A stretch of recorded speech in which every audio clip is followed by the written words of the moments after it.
Anchor beings, a brand new concept about how the multiverse works that was introduced in Deadpool and Wolverine, and they instantly got it wrong in the film. Long explanation short, anchor beings are individuals that are so important to our universe that when they die, the universe starts to slowly decay.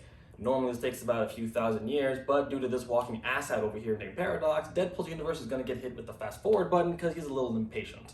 The anchor being in this instance is Logan from Logan, but there's one big issue here. Logan can't be the anchor being of Deadpool's universe because they don't take place within the same universe. Logan and Deadpool are two different timelines. And I thought to show this, I would only have to make a short and simple video, but it turns out in order to properly demonstrate this point, I have to go over every single timeline and multiverse that exists within the Fox franchise, explain why they are all different universes, and apparently settle a long-running debate that I didn't even know existed prior to writing this script. Now, the X-Men films are notorious for confusing timelines and continuity issues, a lot of them. So in order to really be able to do this, we need to set up some ground rules. Rule number one is that no hidden canons or theories are allowed if it is not explicitly stated in the film or in interviews about people that made the film. It is not going to count. It does not matter if something could have technically happened. If it is not said by either the film itself or those that have made the film, it is not going to count as a point against or for timelines. Rule number two, time travel. Before they joined the MCU, the Fox films had their own version of time travel and their own rules associated with them. But now that they are part of the MCU, that means we have to use MCU rules of time travel. And just so you guys are aware, I am basically bundling this off of Endgame and Loki Season 1, as I have not seen Season 2, nor the other newer projects that also have to do with time travel. And that rule simply being, if you time travel, whatever you do doesn't actually affect your timeline. It simply creates a new timeline / multiverse, and it just affects that one. That's gonna come into play later on in this video, but that is how I'm having to build the logic of time travel in this X-Men universe now that they are a part of the MCU. Rule number three, I mentioned continuity issues, and the reason for that is I'm not gonna count them as continuity issues in this video. Specifically, if there are continuity issues, they're more so gonna be proof and evidence as to these being different universes rather than them being mistakes or examples of poor writing. This, weirdly enough, actually makes the films better since these mistakes no longer count as mistakes, and also just kind of helps make these points a lot more clear and concise. Rule number four, names. So I'm going to be giving each of these timelines my own names. I am aware that there might be some official names out there that I just didn't come across or don't really care about.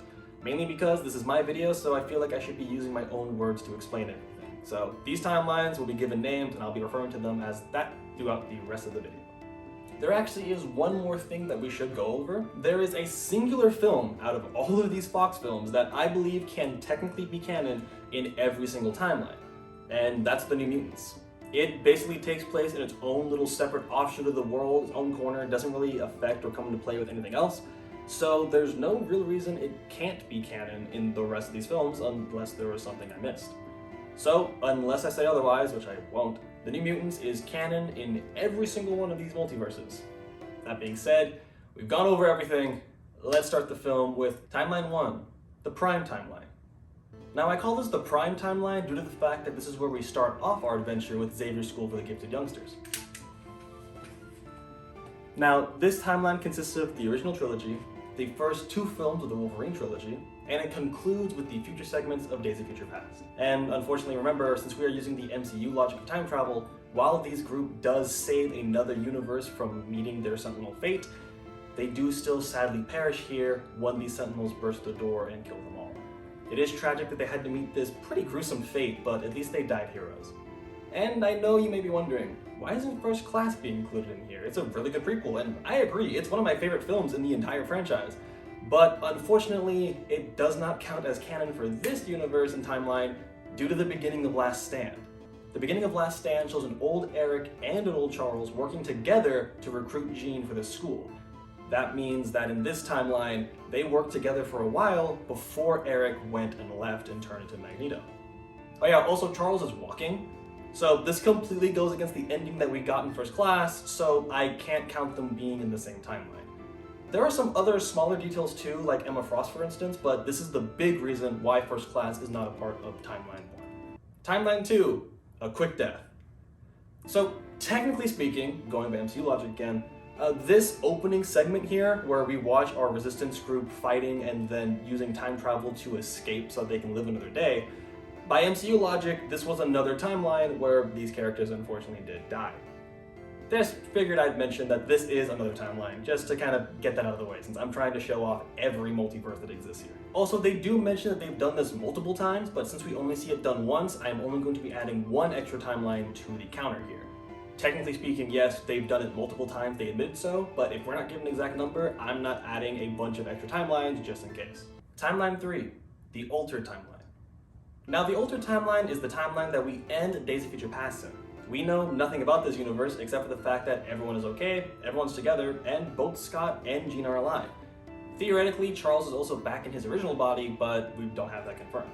The best we can piece together is that this is a very similar universe to the Prime timeline, except the events of Last Stand never happened, or at least the Dark Phoenix line story specifically didn't happen. Because of all this, and the fact that there are no Sentinels, we know this is a different timeline from the Prime timeline.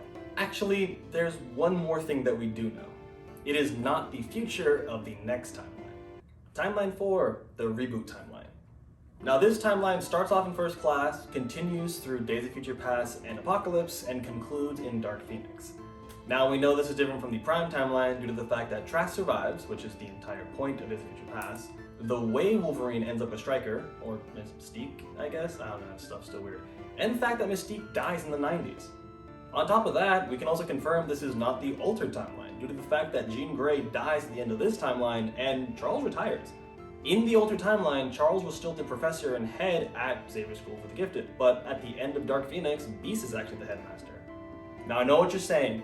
Theoretically, during that time gap, Jean could have been brought back to life, and Charles could have come back to lead the school, but I refer you back to rule number 1 of this video. No headcanons or theories. While that technically could have happened, it's never stated in the films, so it does not count, meaning that we're going to take this at face value, and this is a brand new, different timeline from either of these two. Timeline 5, Logan. Now, coming into this video, I thought this was going to be the most straightforward and simple segment out of everything. Leading up to the film's release, Hugh Jackman said in an interview that this movie takes place in a slightly altered universe. It was done so that this movie could exist on its own 2 feet without being weighed down by anything in the past. It let them make their own story, go about it in their own way, and do what was best for the film, and not have to worry about continuity. And as far as I was concerned, that's what was widely accepted by everybody. When you see the full movie, you'll understand, not only is it standalone in terms of timeline and tone, it's a slightly different universe. It's actually a different paradigm, and that will become clear. However, it turns out this actually has been debated, as director James Mangold said that this movie takes place within the altered timeline. He calls it the ending of Days of Future Past, but remember, altered timeline is what I'm referring to it during this video. So now I'm kind of torn. Do I trust the man who spent 2 decades playing this character, or do I trust the man who directed and helped write, at least according to the credits and online sources, this film? Hell, even the X-Men fan wiki says that Logan takes place in this universe. Not only that, if you try and edit it saying otherwise, they will remove your edit and possibly even ban you from the forums. I am not kidding. Look at this right here. This is on the website when you click it the first time. Absolutely insane. So normally it would be hard to tell who I trust, but unfortunately for Mangold, he himself helped write something in this film that contradicts his own point. Logan says that a new mutant hasn't been born in 25 years. There are no new mutants, understand? There's been a new one born in 25 years. Not anywhere. The movie takes place in 2029, so that means a new mutant has not been born since 2004. The altered timeline takes place in 2023. So in order for what Logan says to be true, if these are meant to be in the same universe, then that means whenever Logan wakes up and explores the school, we cannot see any mutants that appear to be under the age of 19. And a vast majority of the kids that we see in the school do not look 19 years old. Most of them don't even look like teenagers. Now, I'm aware this leads to another instance of, well, they could all be human. I mean, none of them even look like mutants. And remember, to this I say, no headcanon or theories. The entire goal of Days of Future Past was to save mutant kind from this mutant-ending event. And when Logan wakes up in the X-Mansion, the movie is portraying it as the heroes having won and achieved their goal. And that goal was to save mutant kind. So in order for that to be true, there has to be at least some mutants in this crowd of children. And also the mutants, no one looks like mutants thing, that doesn't really work out due to the fact that most of the main characters in this film just look like normal people. You can't even tell they're mutants until you see them using their powers, so that argument also doesn't really work out here. I'm aware that some of you may think I'm going against my own rules of no headcanon or theories by saying the movie is implying something, but I really hope that you can all see the clear difference between saying something could have happened versus looking at the movie's main goal and their filmmaking techniques and showing how they are either saying it did or did not happen, such as the warm colors, the smiles, the happy music while Logan is going through the mansion. This isn't saying something could happen, this is looking at movie-making techniques and showing how they are emphasizing a point. That point being that the goal was achieved. As for why this film can't be canon to the reboot timeline, that's actually pretty simple. Throughout the entire film, Charles makes a lot of references to Logan and his relationship, and that relationship dynamic really closely resembles what we see in the Prime timeline. Meanwhile, in the rebooted timeline, Logan never even joined the X-Men before Charles retired. That means that they can't have formed that bond in the first place, so that means this has to be in reference to a timeline similar to that of the Prime timeline, not the reboot timeline. Wow, I did not expect to be spending so much time on Logan. Well, at least Deadpool should be easier. Right? Alright, here we go. The main point of this entire video. I'm going to demonstrate and explain why Deadpool is in its own universe and why Logan from Logan cannot be the anchor being of it. And we're going to start off with the Prime timeline, and this is the easiest part here. We just have to look at our main character. This is Wade Wilson / Barakapool from X-Men Origins of Wolverine, and here's Wade Wilson / Deadpool from Deadpool. And if you want a little more examples as well, here's Juggernaut from The Last Stand, and here's Juggernaut from Deadpool 2. I just really wanted to showcase these two because wow, what an upgrade. It's a real shame that we went back to the original one for Deadpool and Wolverine. That's sad. The altered timeline. You may be wondering, how can I possibly have evidence to say that these can't exist in the altered timeline? We were in there for 5 minutes, what proof could I possibly have? And for that, we're gonna point to our shiny Russian friend over here. Because in the altered timeline, we see their version of Colossus teaching a class. And you don't have to look hard to see that these are two very different interpretations of the same character. So different, in fact, that they must be from different universes. That problem is solved, on to the next timeline. The reboot timeline. Yeah, I'm not gonna lie, this one stumped me for a while. So much so, in fact, I was ready to concede the point that they technically could take place in the same universe and just rely on the fact that I've already said why Logan can't be in the reboot timeline and hope that was good enough. I mean, in Deadpool 2, we see that the X-Men of his film do look like the cast from the reboot timeline. I mean, they already looked the same 30 years in their canon, who's to say they couldn't do that for another 20? Sure, in Deadpool 2, Juggernaut does confirm that he and Charles are brothers. So you wear that helmet because your brother tries to read your mind? Yeah, but he's in a wheelchair, so even Steven. But we never get confirmation that Charles doesn't have a stepbrother in First Class, unless I missed something, so there's no reason it couldn't exist in the same universe due to that. Even in the Deadpool universe, we don't know who the professor is. Sure, Colossus says this. Let us go talk to the professor. But he makes no response when Deadpool makes his McAvoy or Stewart joke. We never hear about Genosha in Deadpool, and there's also no Colossus for me to point at and look at the differences in the rebooted timeline. Every idea and thought that I kept bringing up as proof just kept falling apart under me, and I was ready to give up. But then I thought of something. Do you remember this Chekhov's gun that I put down earlier? Yeah, it's time to fire it. See, Deadpool takes place in 2016, and in it we do visit the Xavier School for Gifted Youngsters. Look, we even see the plaque and everything. However, X-Men Dark Phoenix takes place in the 90s, and at the end of that school, it is renamed the Jean Grey School for Gifted Youngsters after she passes away during the film. If they were the same timeline, then it should be called the Jean Grey School in Deadpool 1 instead of Xavier School for Gifted Youngsters. Woo! That one took forever. And I can't believe it was harder to prove that than it is going to be to prove Logan. It was ridiculous. But we finally got it. Proof that Deadpool does not exist in any of the other universes. And now it's time to talk about Logan. So far I have concluded and shown why every single universe exists and is different from each other using nothing but the dialogue and story elements in the movie themselves, some outside sources from those that have actually directly worked on the films, and using the time travel logic of the MCU. So with all that being said, how can I prove definitively that Deadpool and Logan take place in separate universes? What's this big and exciting piece of evidence that I'm gonna drop? Well, it's not that big, and it's also actually more sad than it is exciting. Deadpool 2 takes place in 2018. And yes, this is going back to that line of dialogue from Logan. There are no new mutants, understand? Hasn't been a new one born in 25 years. Not anywhere.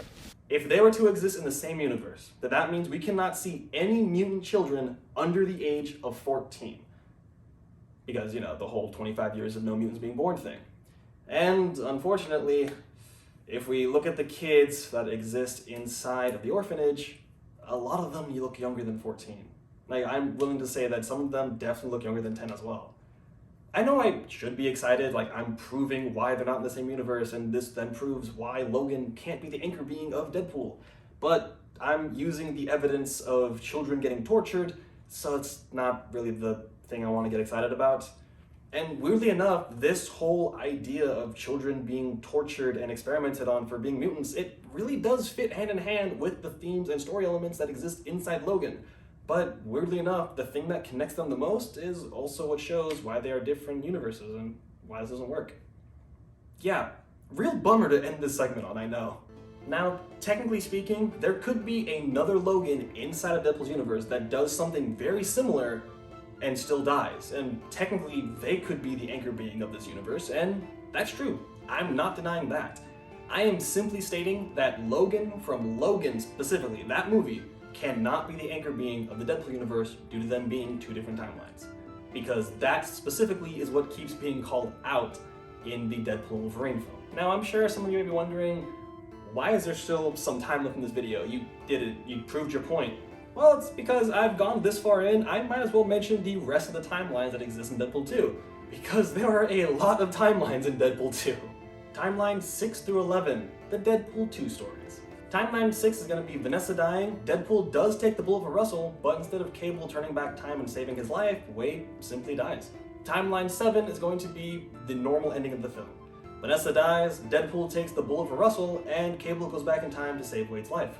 Timeline 8 is simply the timeline that Cable comes from in the future, where his family has been killed.